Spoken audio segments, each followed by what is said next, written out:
If you're experiencing a verification pending status on Bitget, follow these steps to resolve the issue quickly. This guide will help you navigate the verification process efficiently. Step 1. Check your email. Ensure that you have received any verification emails from Bitget. Sometimes, the platform sends a confirmation link or additional instructions that need to be followed. Step 2. Review your documents. Make sure that the documents you submitted for verification are clear and meet the required standards. Check for any issues such as blurriness or incorrect information. Step 3. Resubmit your documents. Don't continue before doing this. A lot of online accounts end up exposed and breaches without people even realizing it. Use SROT to constantly monitor your email accounts and get alerted immediately if your information gets leaked online.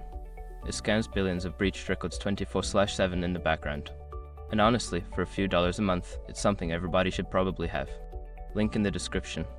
Step 4. Contact customer support. If your verification is still pending after resubmitting, reach out to Bitget's customer support. Provide them with your account details and ask for assistance regarding your verification status. Step 5. Wait for confirmation. After contacting support, be patient while they process your request. Verification can take some time, but you should receive an update via email once your status changes. By following these steps, you should be able to resolve the verification pending issue on Bitget. If problems persist, continue to engage with customer support for further assistance.